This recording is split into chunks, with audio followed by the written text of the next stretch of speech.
Great. We're live. Hey, we are live. We are live. We are live.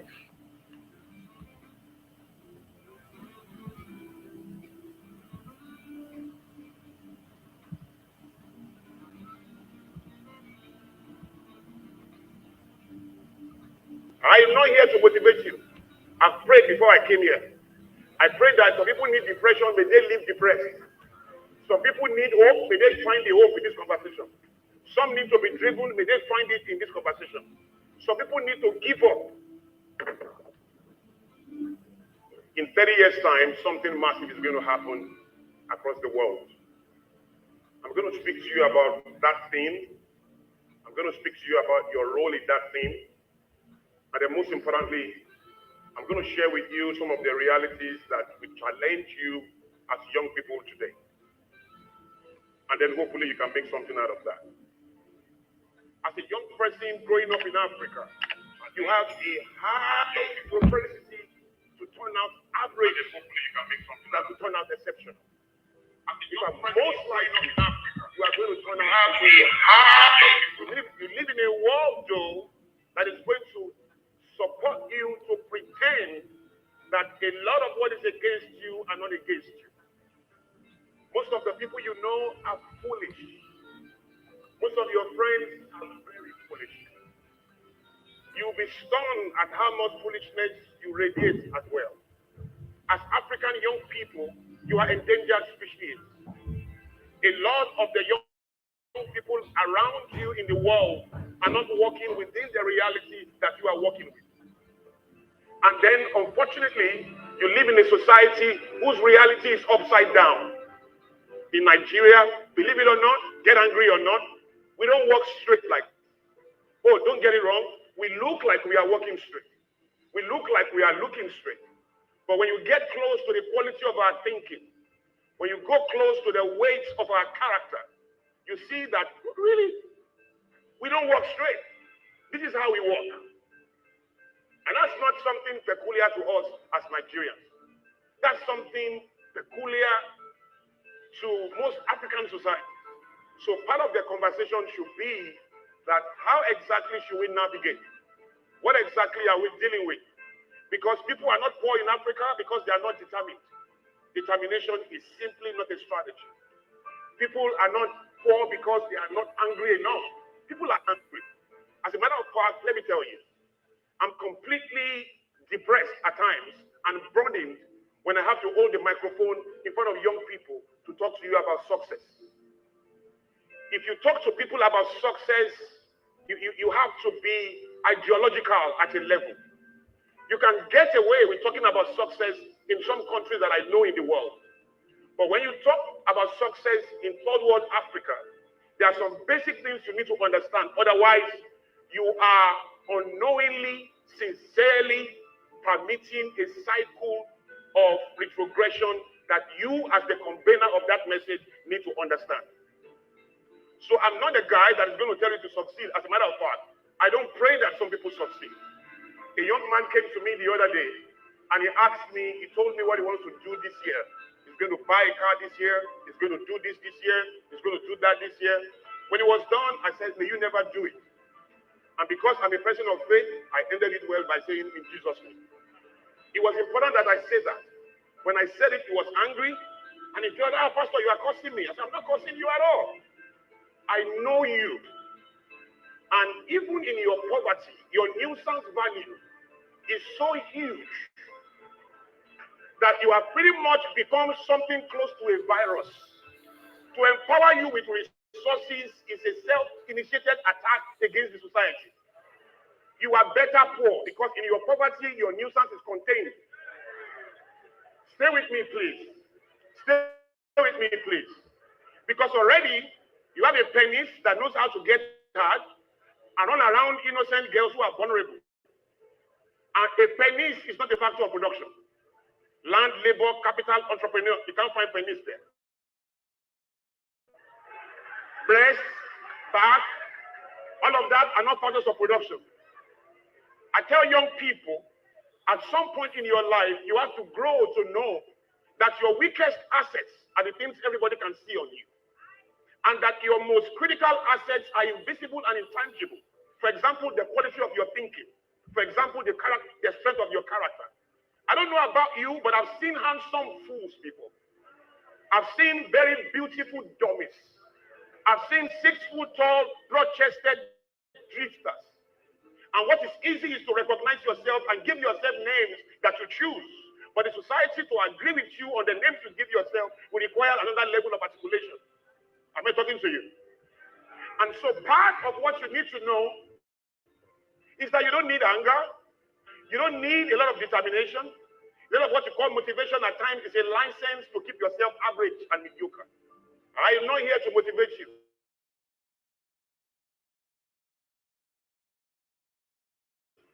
I've prayed before I came here. I prayed that some people conversation. Some people need to give up. You know, I think it is pure intellectual arrogance for somebody to take a microphone, come in front of 2,000 people, and tell all of them, don't give up. Need to give. Come on. How do you do that? I mean, people do that, but I'm never able to put my hand around it. How can you tell 2,000 people? I mean, you can tell one person in a one face-to-face conversation, having diagnosed, because you and I know that it is a quack doctor that will go ahead to prescribe anything without the preceding privilege, before the privilege of diagnosis. And so you have not diagnosed 2,000 people, and then you just come hold the microphone because you are pumped up by a skill called motivation, and then you have acquired one certification called life coaching, and then you can just appear in front of 2,000 people, but because you have been able to read the Bible and pick up mosque and spend your time in one book, probably the Bible or the Quran, therefore you have earned your rights to fool yourself and to fool everybody. So at times you have to come to a place and sit down and say that society is not your responsibility. And so I think that the term "don't give up" is something you deploy in a one-on-one conversation. When you hold the microphone before the majority, some of them need to give up. They need to give up on a friend. Some of them need to give up on a neighborhood. Some of them need to give up on a geography. Some of them need to give up on an ideology or a philosophy. Some of them need to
one of the most uncommon phrases in the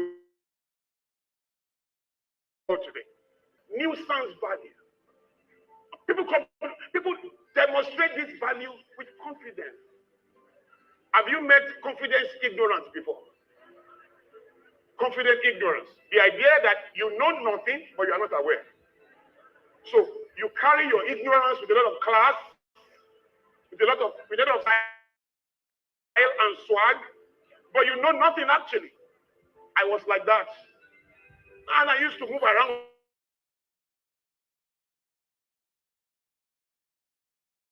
confidence board.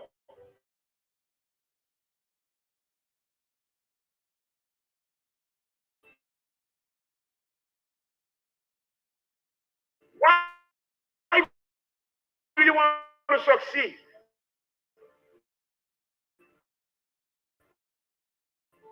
Success is not an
have fun all day long.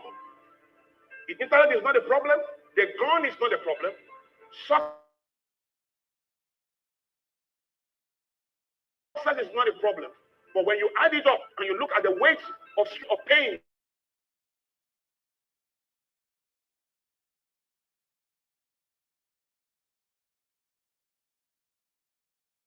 you are already a stress to all our girls. By the time you have money, you are going to be more than a stress. You are going to be a pain.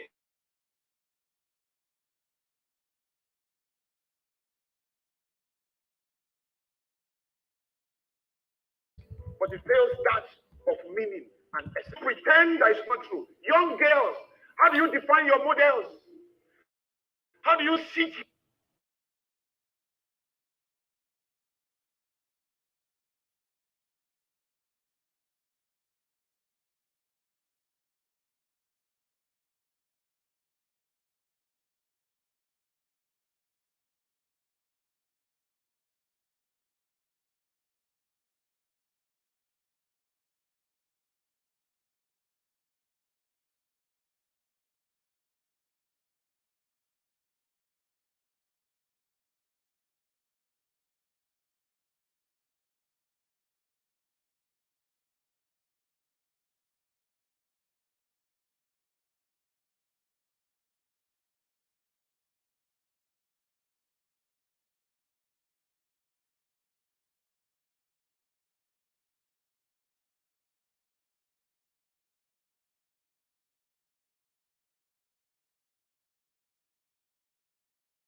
Hey everyone, good evening.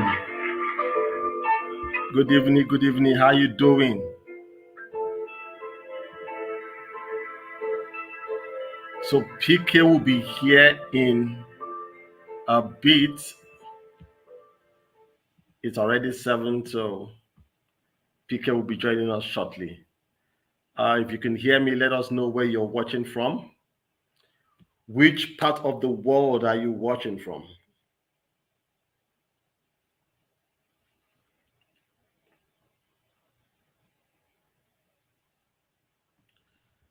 Oh, the audio isn't working.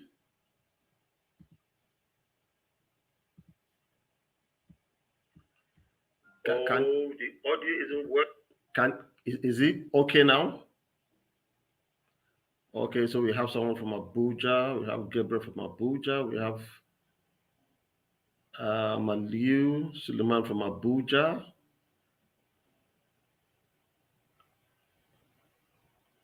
Okay, we have Ezinne from Abuja. Great, great, great, great, great.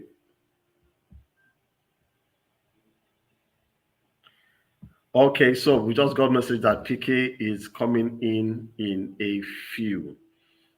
I don't know how many of you are ready. Okay, we're ready. Yes, audio is fine now. Great, great, great, great, great, great. So PK will be with us in a few. Get your questions ready and then just wait to be blown away. I don't know what ideas you've had over the years where you're stuck in. Listen, PK is going to disrupt everything you think you know. Everything that you think you know, it's going to change like forever. Good to have you, Faye Oluwatosimi. Good to have you.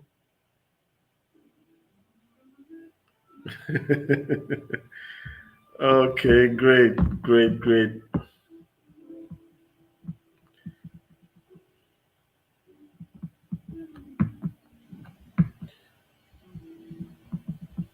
Okay.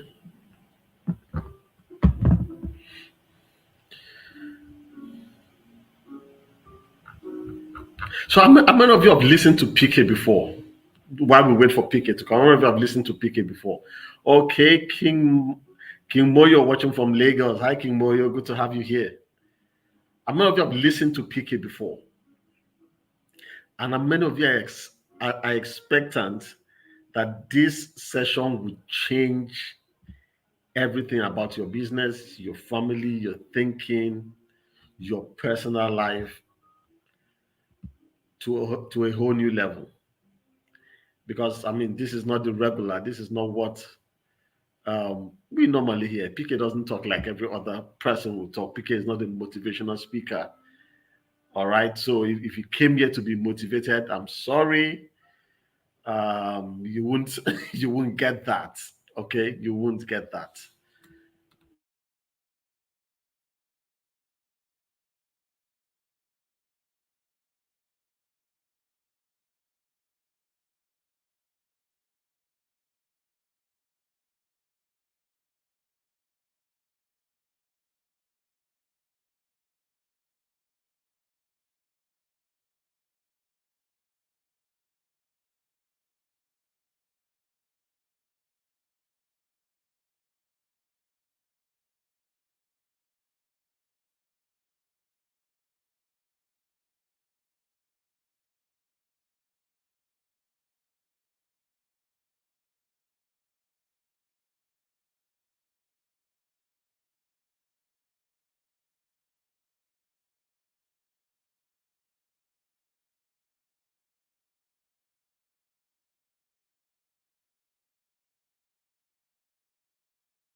Sorry, guys. Network is becoming crazy.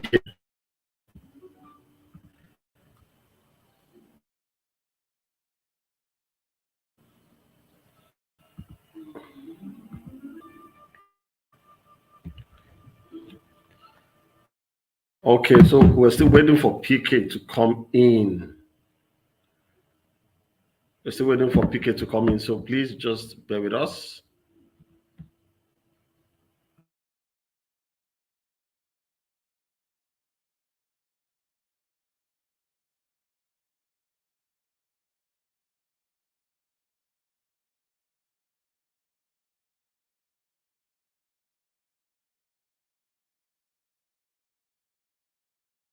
Hey. Wow.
Hello?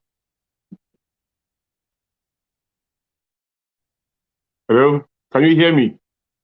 Because I can't hear anything. My brother, can you I hear can me? hear you. Great. Yes, I can hear you. Yes, sir. Yeah. Wow, finally PK is here. Can hear anything. I'm so, Wow. so, so, so sorry for Yeah, showing up late. Please bear with me. How you doing, wow. doctor? It's good to I have you hope you here. are well. I am I am well, excited, and we've been waiting for this for months, and then you're finally here. It's so sad. I'm so sorry. Thank you so Please. much, PK. I'm excited to be here, though. I'm full of energy. I know.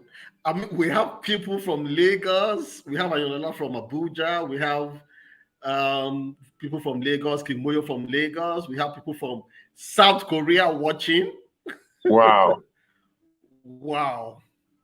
Wow. Awesome. Okay, we have someone from Yeah. Over Seoul. to you, Yeah, doc. someone Over from to you. Seoul, Laura from Lagos. Great.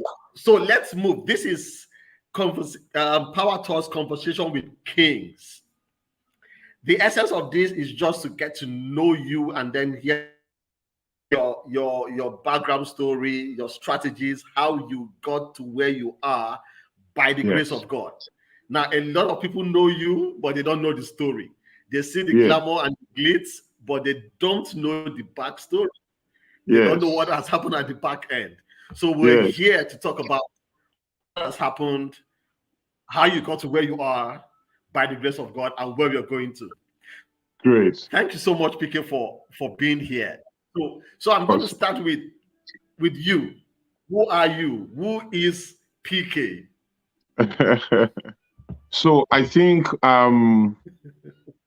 I describe myself as someone who has had enough experience in the world to celebrate my voice as a critical instrument in the human conscience, in the human head, and in the human spirit to compel that entity to see the most pressing ideas in the world relevant to his or her own unique journey and to help that person to take responsibility for that. I do that in various ways as a futurist, iconoclast, as a thought leader, as a mentor, spiritual guide. Yeah, I have, as an author, I teach. Yeah, so I do that through my events, my community. But at the end of the day, my goal is to have enough respect for the world, the people in it, the unique journey I have had, the unique experiences that has defined who I am, and to offer, value exchange for every human being I come in contact with. My ultimate measurement of that success if when I have 80 million people in the world in my database who have been influenced by the ideology that I believe in, by the assumptions that I hold so dear, and who somehow define and govern their thinking and their actions, words, attitude within the limits of what they've learned from me. Yeah, that would be how I describe myself. Awesome, awesome, awesome, great. So let us go way back to Unilag. Let's hear Yes, that sorry. Unilag story. Yes. So I went to Lagos State University, not Unilag, actually. It's Lagos State University. Um, it sounds like Unilag, but it's not Unilag. Unilag is University of Lagos. So you have University of Lagos, and then you have The Lagos State University of University. Lagos. Yes. So University of Lagos is the federal university. The Lagos State University is the state university. So yeah, so I got into school as, a young 19-year-old. I didn't get in quite early. A lot of my friends had gotten it much earlier, like 16, 17, 18. But I got in at 19. And unfortunately, in my very first year, I joined the cult, and I just got it wrong. And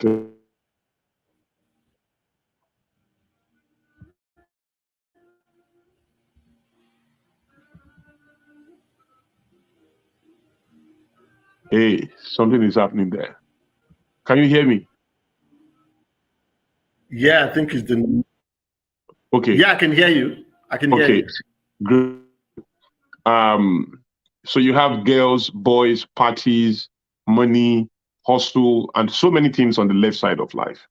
But I was there. I had a gun. I joined a cult. I joined a gang group. Basically, when we say cult in Nigeria, it's a gang, right? I was there, and then I made all the wrong decision. Tasted everything from chewing gum to cocaine. I was really stupid on the left side of life. My first semester in school, I had about 8 carryovers or 7. By the end of my first year, I had about 15 carryovers. That the 15 courses failed that I've not passed. But in university, you don't repeat class. So you go to the next class and the next class and the next class until you get to your final year, which is what we call 400 level way back. So in my final year, I had over 52 carryovers. That is over 52 courses I was yet to pass. So obviously I wasn't graduating. I was in 400 level, right? But I wasn't in my final year. I was in my 4th year, but not my final year. Ideally, if you're in your 4th year for the course that I was studying, which was economics education, you should be in your final year. But I wasn't in my final year, obviously, because I still had over 52 courses to pass, right? So I had to struggle with that. And then that kept me because by the time I was getting to my 4th year, I was a complete virus on campus. My nuisance value had increased so high. And when I say nuisance value, I mean the value of an entity's contribution to the disorderliness, underdevelopment, and irritation of society. So when you irritate society, when you breed disorderliness and underdevelopment in your actions. For example, if you drive one way, anywhere in the world, you are communicating your nuisance value because you are, undermining development, you are breeding disorderliness, and you are irritating society. So that's nuisance value. So my nuisance value was very high, extremely high, and I become like a virus. And when you have a virus, you need an antivirus to get rid of the virus. So the antivirus in school was prostitution. Anyway, my struggle was clear, and I left the university 2 months to final exam. 2 months to final exam. It was a shame. It was embarrassing. It was frustrating for my family, disappointing even.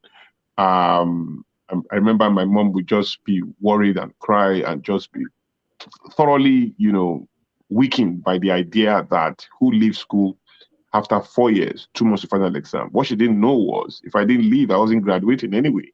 I was going to be there all my life trying to pass with 52 courses, so I left. And it was, to me, in my head, though, I wasn't feeling bad. I just felt it was good riddance to bad rubbish. I was clear even at that time that, first in class is not necessarily first in life. I was that clear. So I didn't feel bad, but I didn't have the substitute, for the classroom. So if you are not going to define your life by the instrument of the classroom, then there must be another type of education inside of you that pretty much qualifies you for the nutrients that society offer, for the positives and the value that society offers. My problem at that time was that I knew classroom was not enough to define me, but I did not create any parallel understanding or show any other parallel strength to demonstrate that I could pretty much thrive regardless of not being academically, excellent, pretty much. So I continued to drown on that path, and I wasn't doing anything. My life was just going down the drain. I was already, hooked on all kinds of substances. I wasn't myself. I couldn't talk this way. I salivate uncontrollably. My words were drawing, it was really bad, but somehow I gave my life to Christ, and and this without prejudice to any other faith or religion out there. I'm not trying to oppress you or even suggest that you embrace mine. But the truth was, if it was some other faith that saved me, I would gladly give credit to that. If it was Islam, if it was Buddha, if it was Shango or Amadiora or some other type of consciousness that saved me, I will give them all the props. But they were not, right? Unfortunately, it was Jesus that showed up. At that time, what I needed was peace. I just needed peace. My life, I don't like talking about my life because when I do, it's just like a movie. It's just like a movie. People can't believe that you can live that kind of life, at the highest level. You are with the girls, you are with the money, you are with the clothes, you are with the gun, you are with the drugs, you are with everything, and you are popular, you are known, you are fun to be with, you are a leader of boys, you are an excitement to girls, you are a mover in society, it's a lot. So I just at times try to edit it so that I don't even, in the name of sharing the testimony, begin to offer inspiration to young people to try my life for a taste, So because I'm just lucky to, honestly, what I call luck is what I also call grace, if I'm going to speak spiritually, what I'm going to call providence, if I'm going to speak philosophically, right? I think story is just differently written, right? And somehow the universe permitted me to go that deep on the left side and spared me to come back to the right, I guess, so I can represent, the right to so many people coming after me. That's my devotion, really. My devotion is to get as many people away from the left as much as I can. So I'm living the rest of my life grateful. Just a commitment to see if I could offer some light, because of what I've gone through. I've been through a lot. I say that very, unashamedly. But I don't have any thorough strategic understanding or templates that I can recommend to anybody on how to get out of my type of life. I think I've gotten out of that life, just by the mercy of God, by the grace of God. People tell me at times, you went through this, how did it work for you? I don't know. I don't know how God worked it out. What is easier for me is to tell you, oh, I was thinking this way, I was planning this way, I did this, I managed this, I created this. That is easier. It's suiting to the flesh, it's suiting to the ego to describe that, but unfortunately, that is not what it is. It's just mercy. Somehow God just said, no, you are not going down. And God chose me that I will represent what I'm doing now. My friends have been shot. My friends are in jail. My friends are, some of my friends are dead. Real friends, I don't mean, and they didn't die by natural, they died by all kinds of conflicts, So that I'm here doing what I'm doing, Great. Can you hear me? Is there anything going? Can you hear me clearly?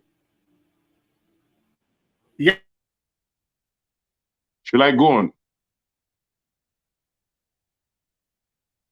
Hello? Yeah, we can hear you.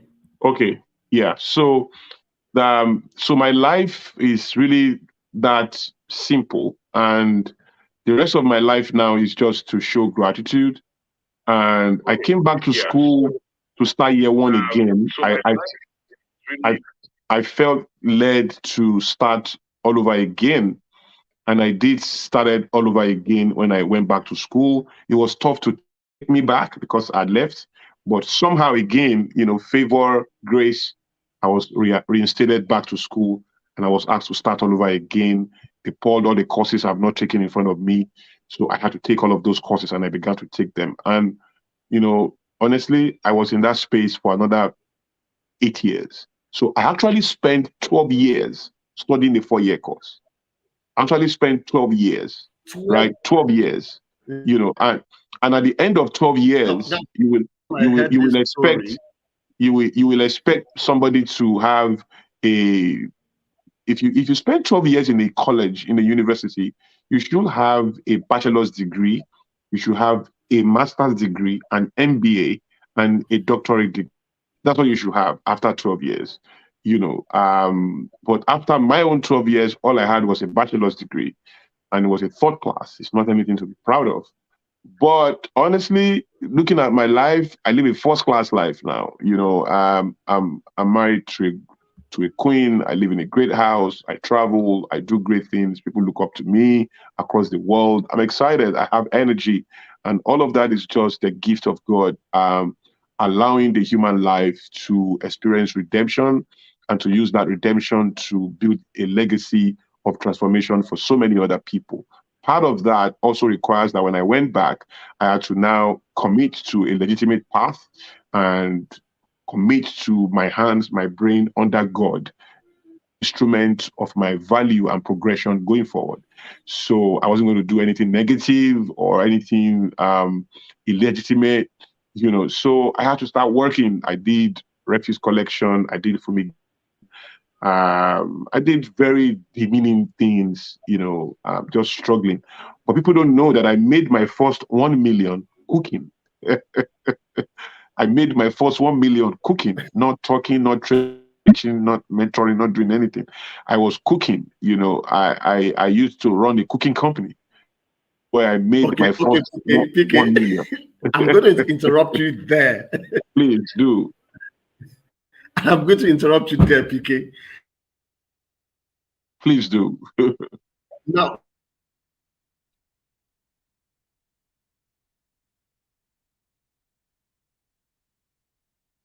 I can't hear you. I don't know why that is happening.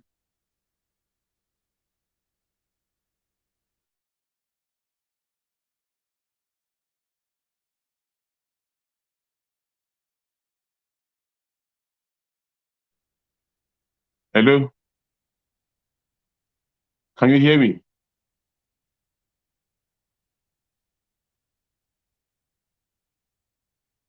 Wow.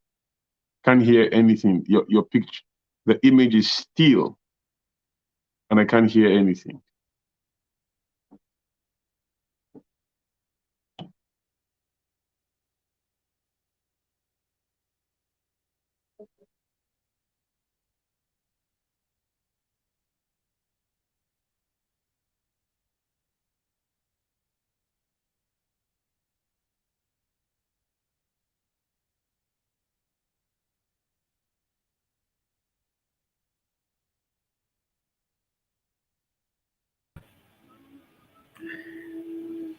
PK, can you hear me? Yes, I can hear you now. Yeah, the network is really crazy. I see Doing that. this in Nigeria is mad. I have to use 2 networks at the same time, switching. Whoa. So, PK, we need to hear about that food. The first time I heard you talk about this story was in Calabar when you were invited to speak at the Bridge Governor Lely Moke. Yes. That was the first edition of Bridge Leadership Foundation. Correct. PK stood at one place. He didn't move his feet for over 30 minutes. In my mind, I was like, who is this? Because there was a connection when he was speaking. I'm like, no. I need to know this man. I need to meet him. Wow. And here today, we are here today. So PK, fantastic. Tell us about the food. Yeah, so I used to make at that time, I didn't have a degree. I was on my own. And if I try to get a job without a degree, what kind of job will I get? It's either going to be some office assistant or some guy, some menial job that's not going to be. But I left school in my final year. I had a brain. It wasn't like I was a fool. I was just playing and being unserious. It wasn't like I wasn't intelligent. I also need to say that all the time I was struggling in school, there was one course I couldn't fail in school, and that is economics mathematics. Apart from the fact that I scored 80 over 100 in JAMB mathematics, I scored the highest. In JAMB, I sat for English, economics, government, and mathematics. And the highest score I had was mathematics, 80 over 100. Wow. So I wasn't like, I mean, for you to score 80 in math, you are not a fool. You're just unserious, right? So it wasn't that I was a fool. So I knew that I can't do office assistant. I can't be helping people buy food, helping them clean their desk. Even if I didn't have a degree, and even if I don't know what I was going to do, I knew what I cannot do. I knew the limits of what I cannot do and what my mind cannot accept and what my ego cannot tolerate. So I knew I wasn't going to take a job. So I started in business. People always say, "So what drove you into enterprise? Why did you go?" I said, I didn't have any vision. That was just the only thing I could do. I didn't have an option, right? If I didn't start enterprise, the alternative, if I didn't get into entrepreneurship, the alternative was to go and get a job in an office and be struggling and helping people eat, helping people polish their shoes, or get their files around. And that wasn't for me. It's for some people, no doubt, but it wasn't for me. So it was in the defense of my pride that I just knew I can't settle for that, So I got into business and I tried to do some other things that didn't work out.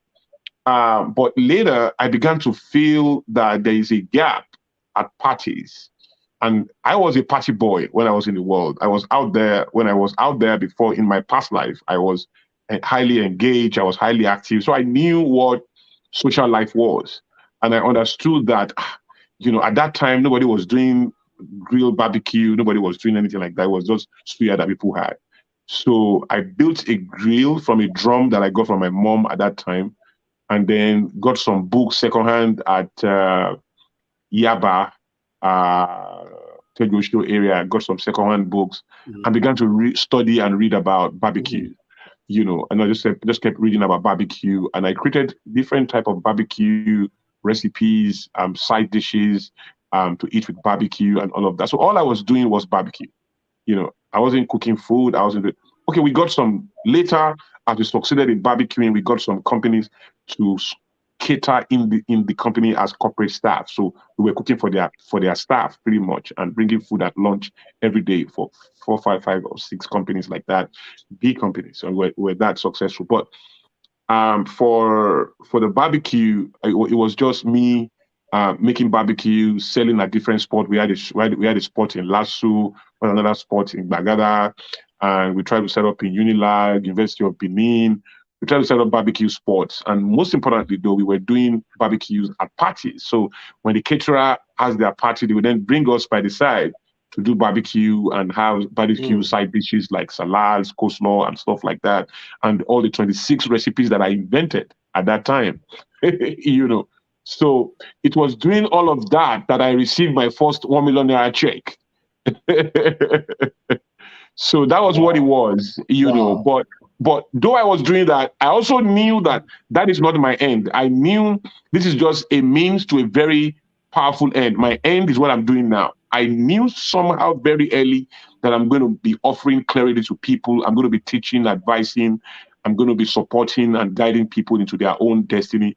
But I didn't know what shape or form that was going to take. At a point, I even thought it was going to be a church before I got my liberation that it's not a church, right? But eventually, I came to terms with what it was, and I got my degree eventually. And when I got my degree, I just started, and I started learning more, acquiring more things and all of that. But I sold the business to some friends, some partners that we were together in it, and I just moved on. That's what it was.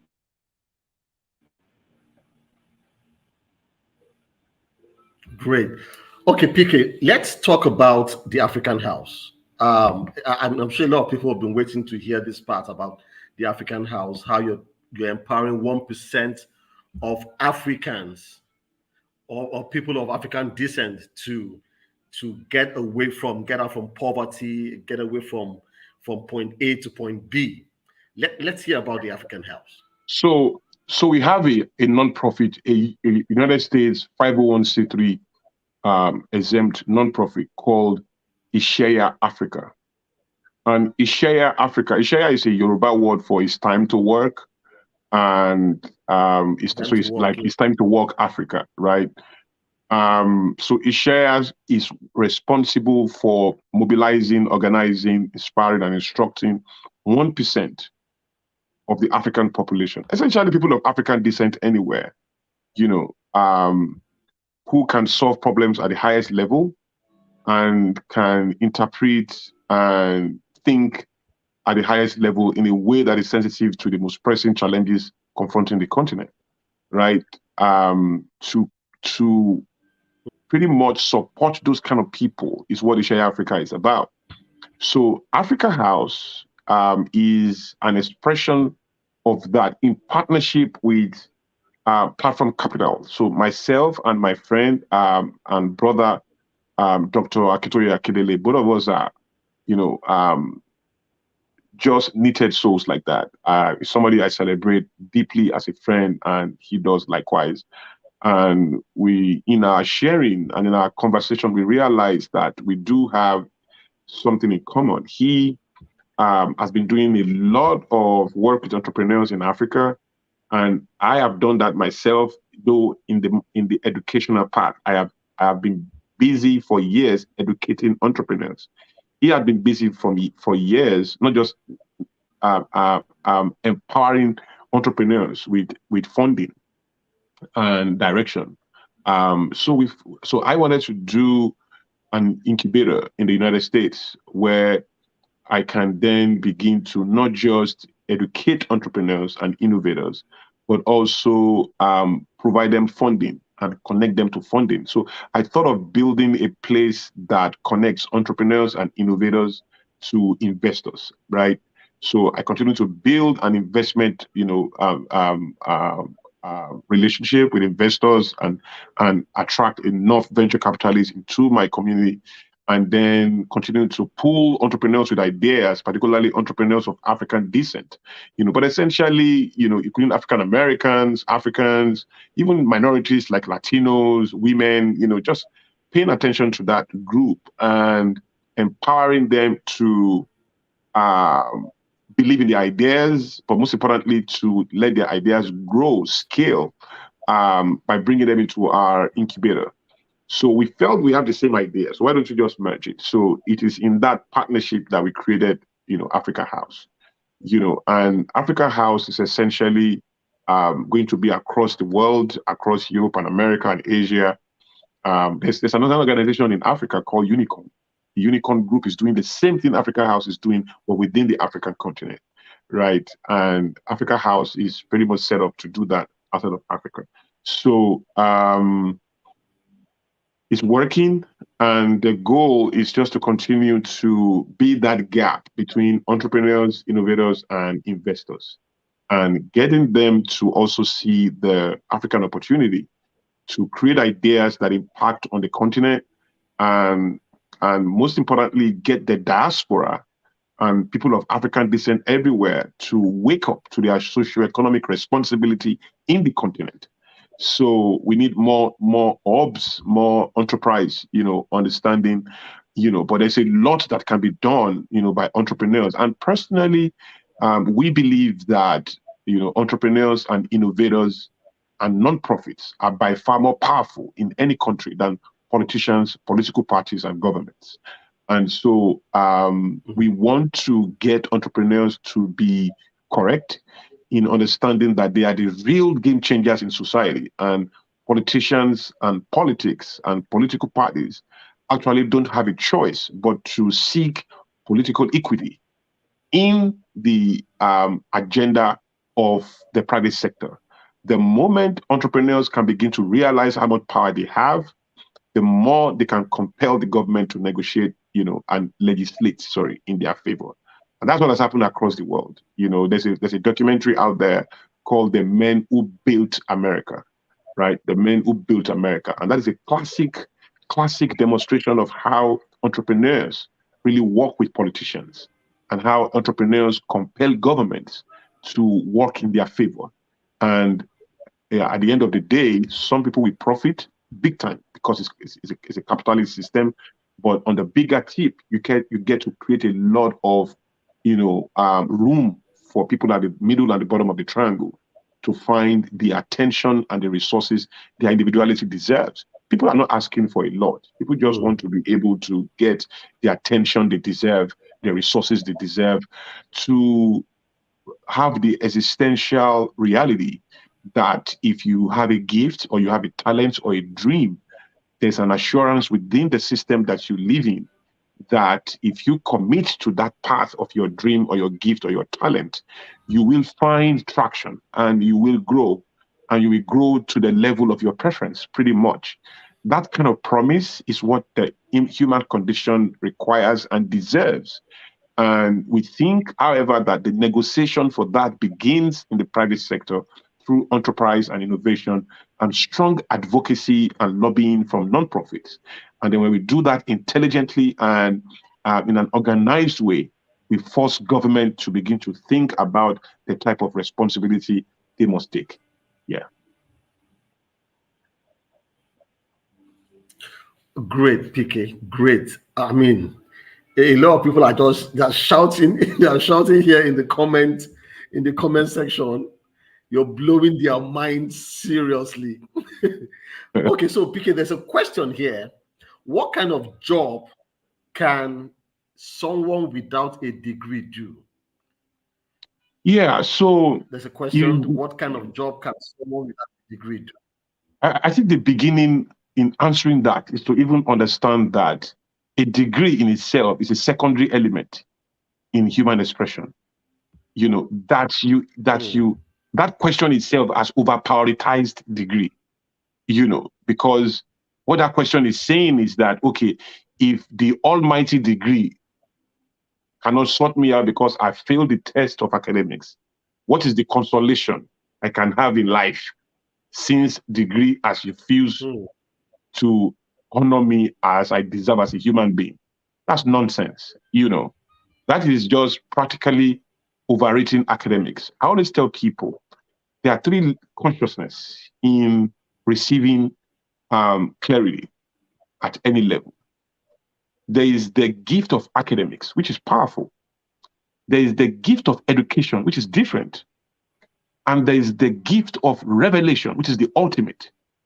Now, all of these three are at different levels of positioning and association. So academics is what you are taught, is the lowest level of comprehension. The goal of academics is to build order, to sustain standardization and regulation in society. So the way I put it is, you have two people can put a knife in your tummy. Both of them can open your tummy. One can wake you up 4 hours after. The other one cannot wake you up again. Now, that's the difference between a killer and a surgeon. Now, when you need surgery, how do you know the one to go and meet? Because both of them can successfully put a knife in your tummy. The way to know the one to go and see is academics. Academics allow you to know, oh, this is the doctor and this is a killer, right? Two people can debate. Two debaters can debate very well. They can argue to any length. But one is a lawyer, one is just a debater. Now, when you have a problem in court, how do you know they want to go and see? Is academics that allow you to know this one can argue a lot, but can do jack for you. Nothing. He can't do anything for you, right? This one can argue, but he can set you free and can win your case and help you sort out your litigation in court and keep you a freedman. How do you know they want to go and see? It's academics that allow you to know they want to go and see, right? If you are threatened, it's academics that allow you to know police officer, that allow you to know lawyer, judge, architect, the one that can help me build my house, artist that can help me draw, interior decorator that can help me. So that's the goal of academics. It brings order, the accurate arrangement of things in society. Then it eliminates mediocrity and quacks in the system through standardization. It gives us focus. It allows us to be able to balance our hopes and know how to navigate. If you then assume that that is the limit of your ability to access knowledge, then you have done yourself a big disservice, because academics is what you are taught. It is horizontal. It is from man to man. You know, I always ask people in our field, when somebody says, oh, you know, I'm the coach, I'm certifying, you know, this cannot be done except to get this certification. You cannot do this except to get this certification. I said, wait, hold on. The first person that certified people, who certified him? That's where we should start from. You know, the very first person that certified people, the first person that said, okay, I want to certify you, who certified him? Where did he get his knowledge from? Now, he has come out to tell us that we have to learn horizontal. We have to learn man to man, right? And it's also telling us to pretend that we are not aware that he's not the originator of his own thought. Then he's asking us to pretend that he also received his own knowledge horizontally. No, he received his own knowledge vertically, right? He received his own knowledge 0 to 1. Now he's now trying to teach us 1 to infinity, right? He received 0 to 1. He received from nothing and created something out of nothing. That is how the world was created. The world was created 0 to 1. The world was created vertical thinking. The world was created from nothing, right? So the idea that we can receive knowledge from 0. So because 0 is not nothing, right? Empty is not nothing. Because you and I cannot see any wire in front of us now, does not mean our phones are not connected technologically. There's so much going on around this phone. This phone is not connected to anything, but there's so much technology around this phone that though we cannot see and it's completely intangible, they are potent and they are real. So 0 is not nothing. Space, empty space is not empty. You see what I'm saying? So it's very difficult to really find what is nothing. Nothing is very, very scarce. Because even when you see nothing, there's something in nothing that your eyes don't just see. So if you don't expand your mind beyond what you can see, you will under prioritize nothing as under prioritize 0 as nothing. 0 is a lot. The proof of that is if you multiply 5 million by 0, it's going to bring you to 0. That means it's something. If it is nothing, if you multiply 5 million by 0, it will give you 0 still. It will give you 5 million still, because it will be arithmetic. So the idea is that we can learn 0 to 1. So, but the person that certified people learned 0 to 1. And now he wants all of us to pretend that 0 to 1 understanding does not exist, and that all of us have to learn 1 to infinity. So, which is oppressive. So, the way he is learning is an option. We respect it. We value it. In fact, we need it. But it's not the monopoly of how to learn. So we have to be clear. Now, by the time you then come into that kind of thinking, right, you know that in every human knowledge, there's an agenda. In every existing curriculum, there is an interest in the mind of the curriculum owner. Right? There is an outcome. When you go through this curriculum, there's a type of way you'll be thinking. There's a way you'll be seeing. That's why they say things like, at the end of this course, participants will be able to do 1, 2, 3, 4. You know, the idea is that you're not just coming here to come in, pass through this course, and come out the same person. By the time you come out, we will have conditioned your mind to a large extent in a direction, right? Which God helps you if that direction is not adequate for your own unique journey of life. So I tell people, when you go to school, the more academically qualified you are, the more, of your authenticity you lose. The more school you attend, the more of your authenticity you compromise, right? Because you are now being mixed with so many other people's idea, because a curriculum is a human invention, right? So that thinking, therefore, is go to school. By all means, go to school. But also know that first in class is not first in life. So once you understand that, you know that particularly as an African, classroom is not our natural way of learning. Don't let me say natural. Let me say existential way of learning. It's not classroom.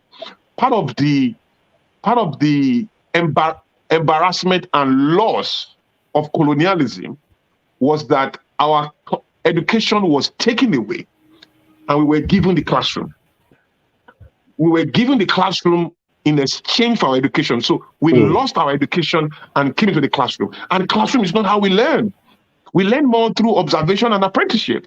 We don't learn in the classroom. Classroom, as defined by Western civilization, is foreign to us. And that doesn't mean we are not learning. We pioneered so many things in this life that didn't come from Europe or from the West, right? So we are not really the charity case of the world as it is mounted to be. There's so much that started here, including soap, musical instruments, street lights, so many things that we started. Even the first university, we've done so many things as Black people, right?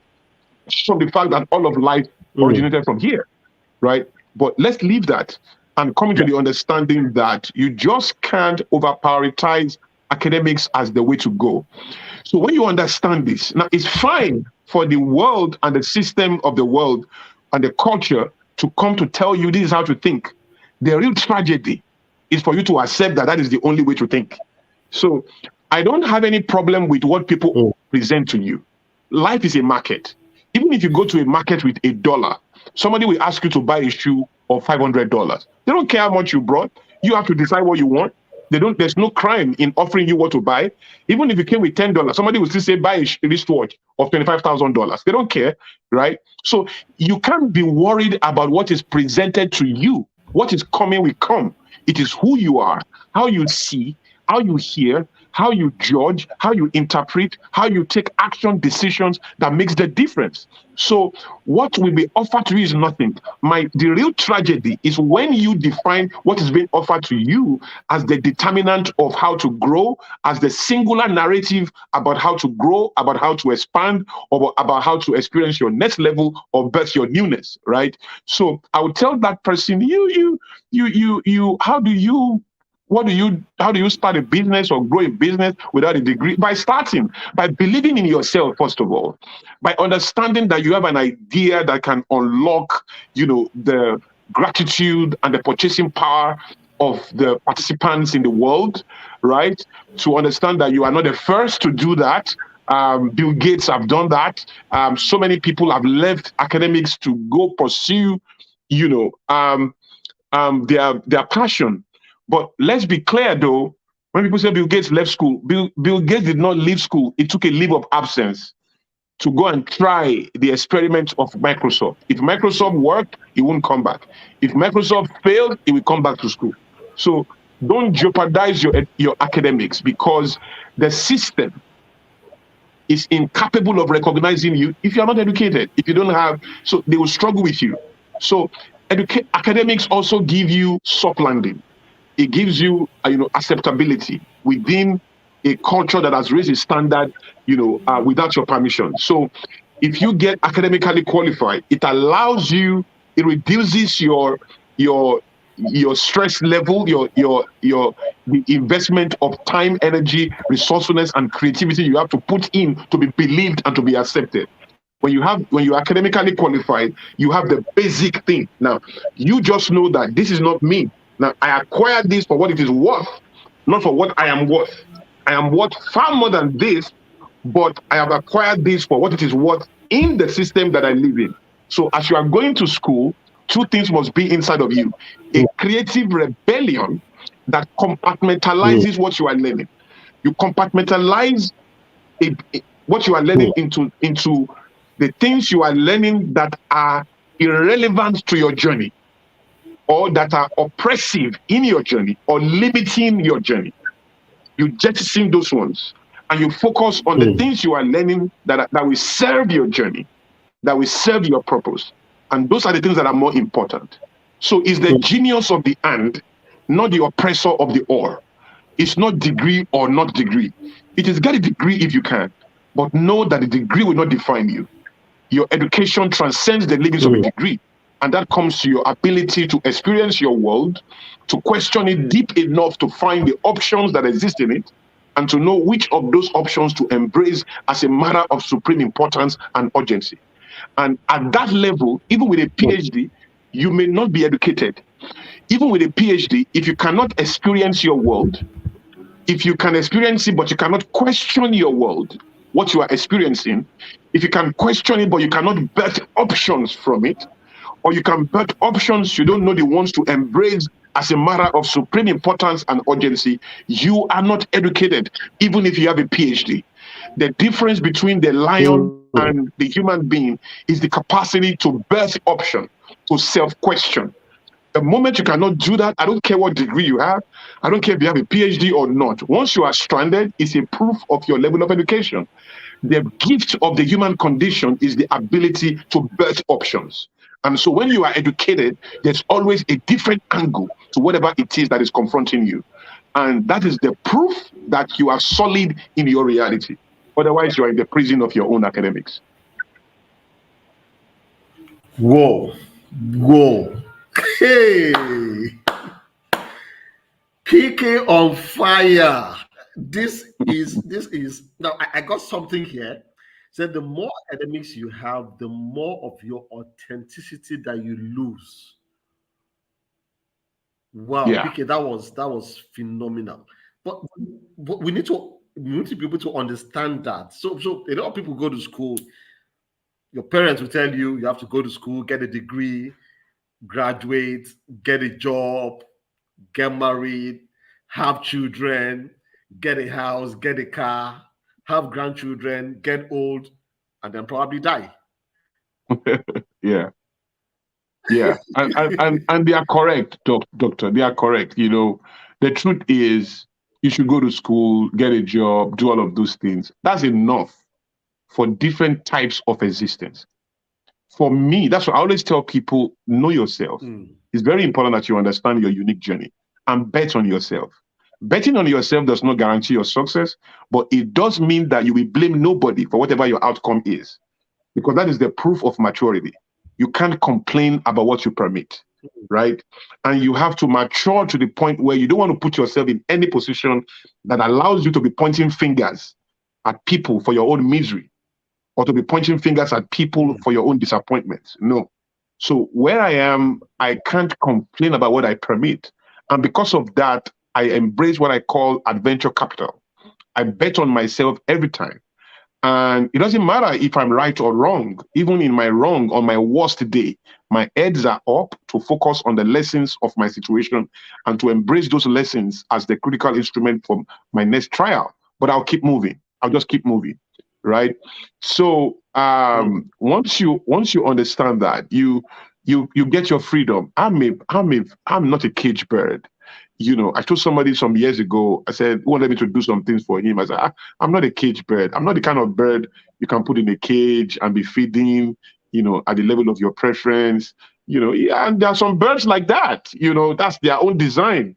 They live in a cage like a parrot. A parrot will live in a cage. You feed him, he will be very fresh, very beautiful. It will be well taken care of. He will drink the best water. You will give him food every day, and it will be perfect. Whatever you say, he will repeat it after you. He will repeat. He will say what you are saying. That's it. But I'm not a parrot, man. I'm an eagle. I'm not built for a cage. I have to get out there. It's dangerous to be out there. A plane can eat me.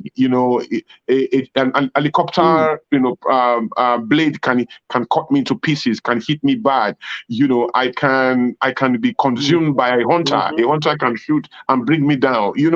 Anything can kill me, but I'd rather take that adventure. That is why I'm not a cage bird. The moment you choose to soar and to move into the skies, it's also at a risk. You will enjoy all of that, but it's also at a risk of being shot down. It's also at a risk of being hit by some object or by a plane. There are what they call bird accidents, where birds actually run into planes. They run into the engine of a plane and it can create a very bad accident. They can run into the screen. Anything can happen there, and the bird dies. But I'd rather be that. That is who I am, right? I'm not just that person who's going to be fed and at any level, anybody's level of preference. So PK, yes. When they ask me, they usually ask, who is PK? Is he a motivational speaker? And one thing I always tell them, PK is not a motivational speaker. No, I'm not. You need to get it clear. Now, yeah, PK I'm not. One person I know I mean, I've heard a lot of motivational speakers and all of that, and then I look at their lives. So I said that PK is not like a professor that teaches business management and doesn't have a business.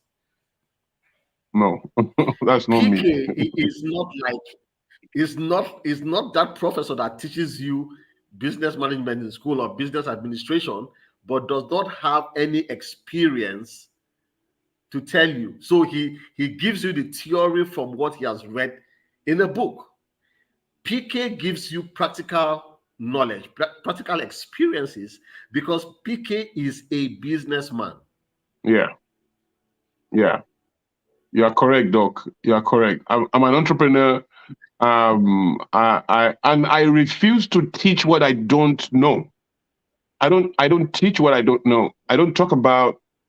So Doc, when I read a book, my goal is not to know what is in the book. Let's be clear. When I read a book, my goal is not to know what is in the book. Yeah. My goal is to know what is not in the book. That's my goal. My goal is to know, when reading the book is just a pathway to what I want to know. So when I read your book and I take notes from your book, when you read my notes, we take notes. Because what I'm writing in my book, in my notes, is not what you wrote in your book. It's what you did not write in your book. So I'm an idea shepherd. Every idea I come in contact with, I multiply its meaning and take it to the next level.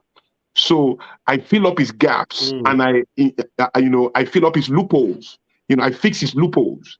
So that's the worst, at my worst level, when I am not in my 0 to 1. So the way it works for me is, therefore, it's not just to go, and I try all I can.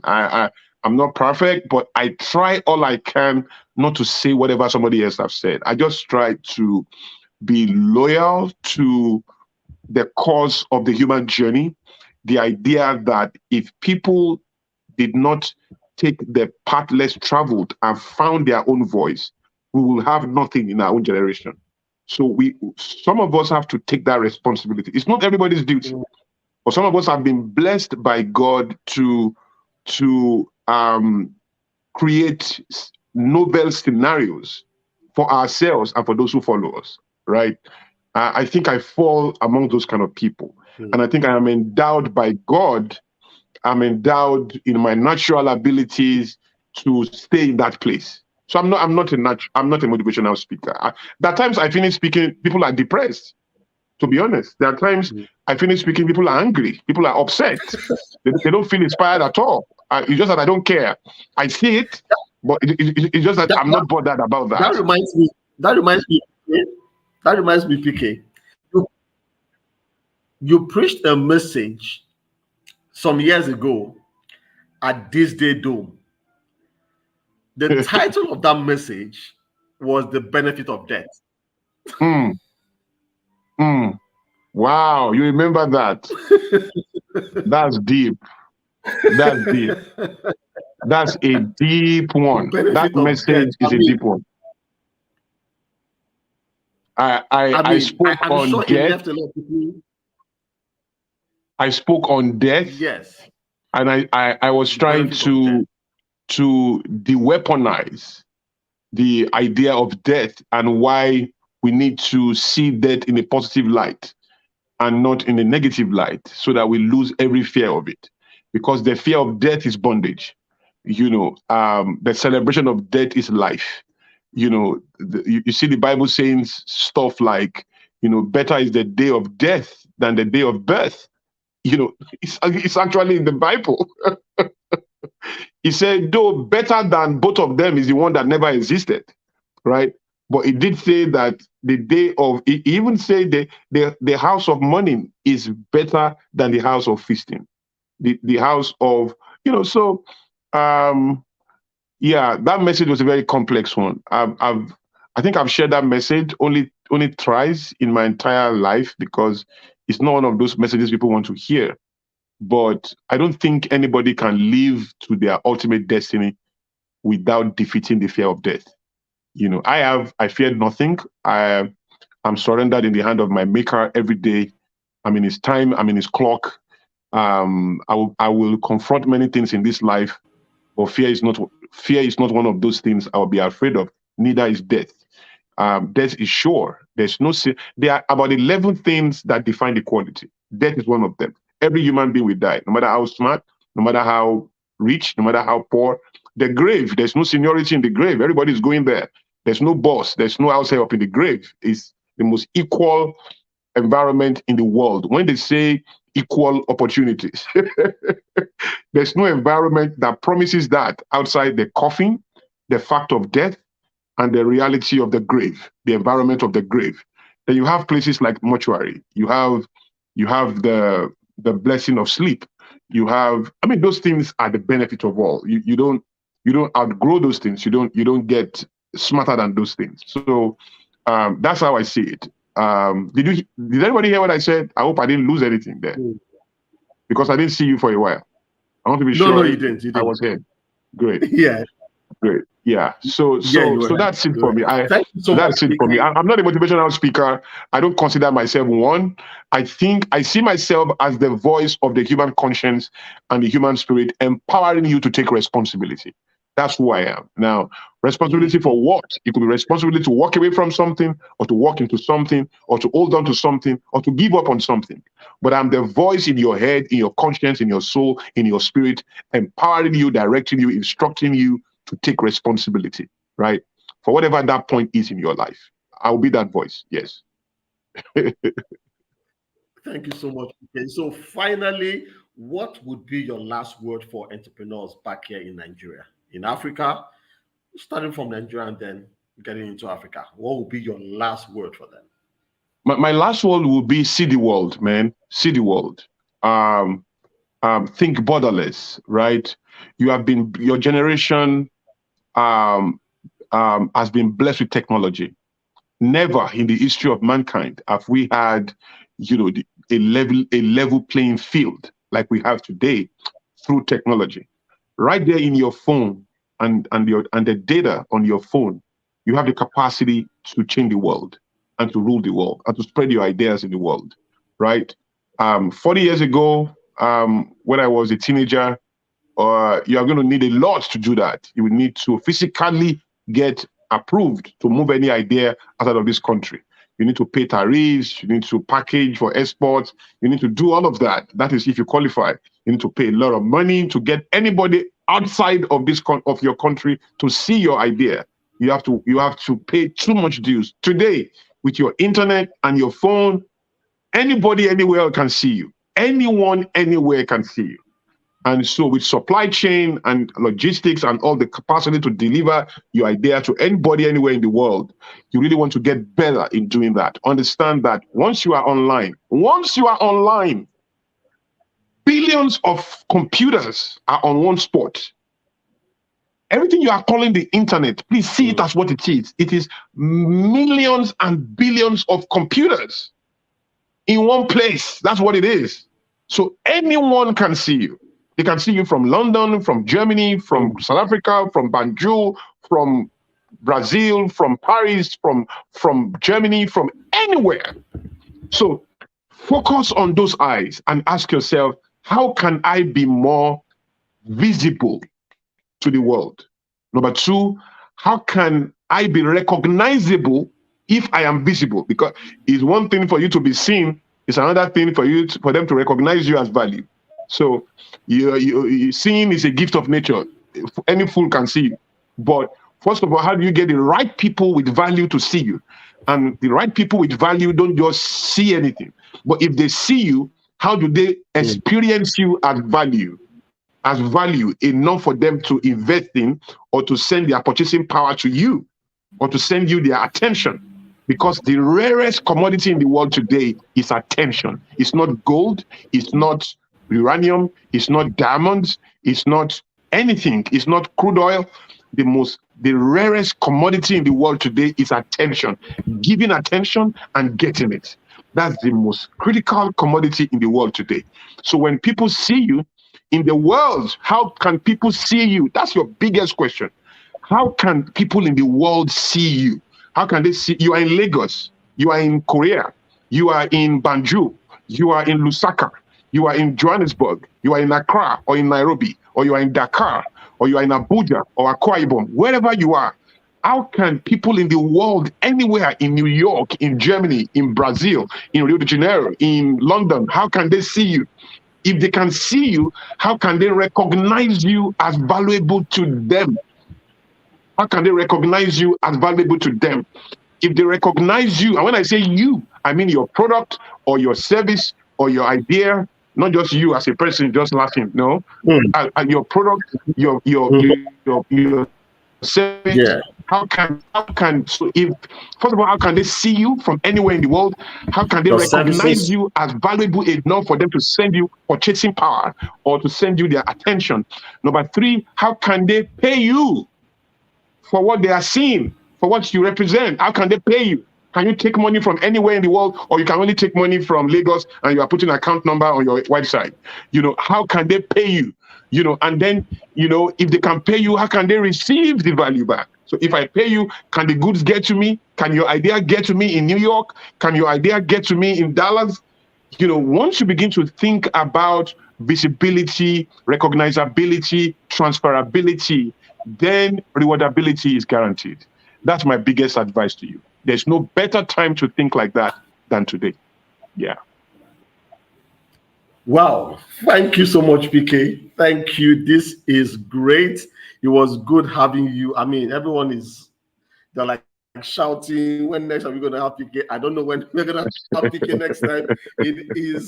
This is something else. It's off the hook. PK, thank you so much. You're most welcome, dog. PK. I'm happy we are able to do this. Coming. I mean, I know you're very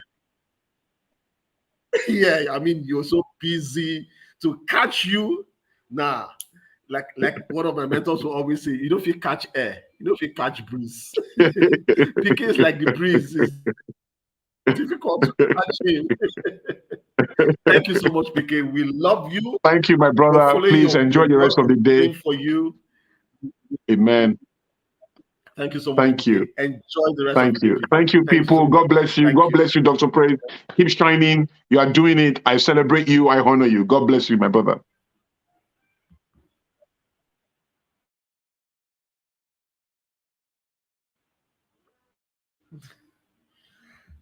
Thank you, guys. I hope that changed your thinking and every idea you had. PK was phenomenal. It was great.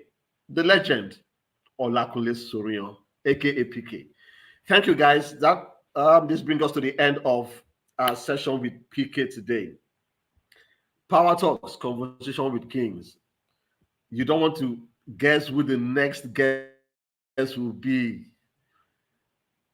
Just watch this space. Follow us. Keep watching. And trust me, you will not regret it. Thank you so much, guys. Have a lovely night. Have a lovely morning. Have a lovely afternoon wherever you're watching from around the world. Bye for now.